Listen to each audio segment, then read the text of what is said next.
ஓம் ஸ்ரீதாரா நேயர்களுக்கு வணக்கம்.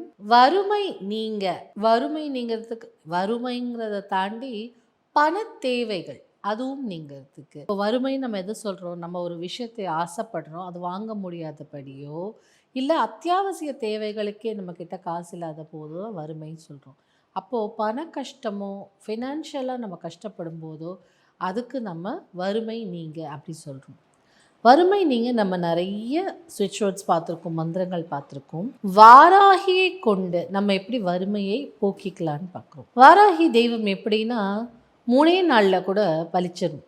வாராகி தெய்வத்தை உண்மையாக நம்ம ஜபம் செய்து வழிபட்டார். அன்புக்கு மட்டுமே வரக்கூடியவள் வாராகி. அன்பா நம்ம அம்மான்னு சொல்லிட்டான்னா அடுத்த க்ஷணம் அவங்களுக்காக வருவோம். உண்மையாக இருக்கணும். ஆனால் அப்படி வாராகி உடனுக்குடன் கேட்ட வரத்தை வழங்குபவள். அப்போது நம்மளுக்கு இந்த மாதிரி ஒரு வறுமை இருக்குது அப்படிங்கும்போது அப்படியே பணத்தை அள்ளி வீசக்கூடியவள் இல்லையா? அப்படி பணமழை கொட்டக்கூடியவள். ஸோ அந்த வாராகியை நம்ம மந்திரத்தை கொண்டு ஜபம் செஞ்சுட்டே வரலாம். ஒரு நாளைக்கு 108 முறை. சின்ன மந்திரம்தான். அது சில பேருக்கு சமஸ்கிருதத்தில் வராது. ஃபஸ்ட்டு நம்ம மந்திரம் என்னென்னு பார்த்துக்கலாம். அதுக்கப்புறம் இது உச்சரிக்க தெரியலன்னு சொல்லும்போது நம்ம அவருடைய பெயரை உச்சரிச்சுக்கலாம். வாராகி மந்திரம் வறுமை போக்குவதற்கு. ஓம் ஸ்ரீம் க்ளீம் ஹ்ரீம் நம மம மாத்ரே வாராகி தேவி மம தாரித்ரியம் துவம்சய. ஓம் ஸ்ரீம் க்ளீம் ஹ்ரீம் நம மம மாத்ரே வாராகி தேவி மம தாரித்ரியம் துவம்சய. ஓம் ஸ்ரீம் க்ளீம் ஹ்ரீம் நம மம மாத்ரே வாராகி தேவி மம தாரித்ரியம் துவம்சய. இது பீஜாட்சர மந்திரம் இல்லையா? நம்ம இதில் லக்ஷ்மி தேவியையும் ஸ்ரீம் சொல்லி இது பண்ணுறோம். க்ளீம் ஹ்ரீம் இப்படிலாம் சொல்லி காளி அந்த மாதிரி தேவி உக்ர தேவதாவையும் நம்ம இன்வோக் பண்ணுறோம். இன்வோக் பண்ணின பிறகு மம மாத்ரே அப்படின்னா என்னுடைய தாயே, இல்லை தன் தாய் தானே. நமக்கெல்லாம் தாய், குழந்தையாக இருந்தாலும் குழந்தை உள்ளம் கொண்டவளாக இருந்தாலும் நமக்கெல்லாம் தாய் தானே.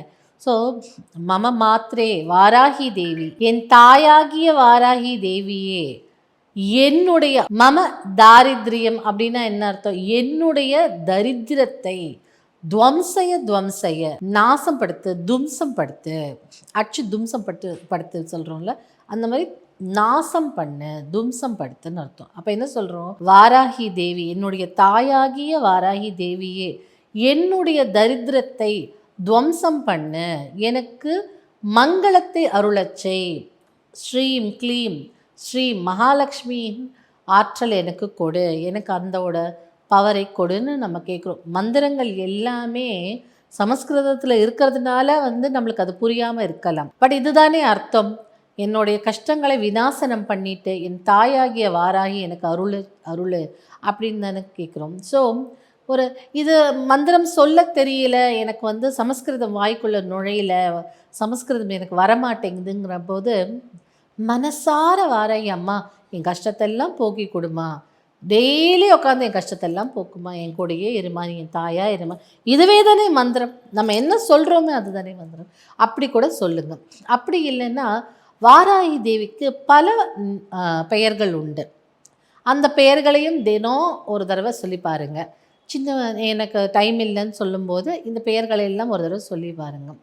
நம்ம ஆசையாக அழைக்க நிறைய தடவை சொல்லுவாங்க. இப்போ ஃப்ரெண்ட்ஸ்லாம் உனக்கு யாருன்னு நம்ம போய் கேட்கும்போது அவங்க எல்லார் பேரையும் சொல்லுவாங்க. நம்ம பேர் சொல்லுவாங்களான்னு நம்ம எதிர்பார்ப்போம். நம்ம ஃப்ரெண்டு நம்ம பேர் சொல்லிட்டா என்னதான் இருந்தாலும் ஃப்ரெண்டு தான். ஆனால் பேர் சொல்லும்போது நமக்கு ஒரு சந்தோஷம் வரும். உண்மை தானே? இப்போ யார் மணியோட ஃப்ரெண்டுனா மணி கடகடன்னு எனக்கு இமானுவேல் ஃப்ரெண்டு, காட்சன் ஃப்ரெண்டு, வினோ ஃப்ரெண்டுன்னு சொல்லும்போது அப்போ நான் என்ன அவன் ஃப்ரெண்டாக கன்சிடர் பண்ணேன். அப்போ பேரை சொல்லும்போது ஒரு சந்தோஷம் ஏற்படுது இல்லையா நமக்குள்ள. இப்போது குழந்தைகிட்ட போய் உனக்கு அப்பா பிடிக்குமா அம்மா பிடிக்குமான்னு சொல்ல, எப்படி இருந்தாலும் குழந்தைக்கு தன் தாய் தந்தையரை பிடிக்கும். ஆனால் எனக்கு அப்பா தான் பிடிக்கும் அப்படின்னு சொல்லும்போது அப்பாவுக்கு ஒரு பெருமை. அப்பா என் பொண்ணு என் பொண்ணு அப்படின்னு சொல்லுவாங்க. அம்மாவுக்கு ஒரு மனசு கஷ்டம் இருக்கும், பார்த்தியா அப்பா பேர் நம்ம தான் எல்லாம் செய்கிறோம், ஆனால் பேர் சொல்கிறது பாரு அப்பா பேர் தான் சொல்லுவான் அப்படின்னு. என்னதான் இருந்தாலும் குழந்தைக்கு 2 பேரையும் தானே பிடிக்கும். அப்போ அந்த பேரை சொல்லி அழைப்பதில் ஒரு சந்தோஷம், ஒரு ஒரு நம்மளை கூப்பிடுறாங்க, நம்ம பேரை சொல்லிட்டாங்கன்னு ஒரு ஆனந்தம் இருக்கும் இல்லையா? அப்படி தான் அவளும் அவளும் குழந்தை தானே. ஸோ நமக்கு இருக்கிற அதே மனநிலை தானே. இப்போ அவர் பேரை சொல்லி அழைக்கும்போது ரொம்ப அப்படியே ப்ளீஸ் ஆகிடுவாளாம், ரொம்ப சந்தோஷப்பட்டுருவாளாம். அப்போது அவருடைய பெயர் 12 பெயர் பார்க்கலாம். அது என்னன்னு பார்க்கலாம். பஞ்சமி, தண்டநாதா, சங்கேதா, சமயேஸ்வரி, சமய சங்கேதா, வாராகி, போத்ரினி, சிவா, வார்த்தாளி, மகாசேனா, ஆக்ஞா சக்கரேஸ்வரி, அரிக்கினி. இந்த 12 நேமும் வாராகியோட பெயரும் காலையில் குளிச்சு முடிச்ச உடனே டெய்லி ஒரு தடவை சொல்லி பாருங்கள். வாராகி அத்தனை சந்தோஷப்படுவாள். 12 இன்னும் நிறைய பெயர் இருக்குது, இந்த 12 பேர் சொன்னாலே சந்தோஷப்படுவாள். இல்லை வாராகி வாராகி வார்த்தாளி வார்த்தாளி சொன்னாலே சந்தோஷப்படுவாள். ஸோ வாராகியை கும்பிட்டு நம்மளுடைய கஷ்டங்கள் எல்லாம் போக்கிக்கலாம்.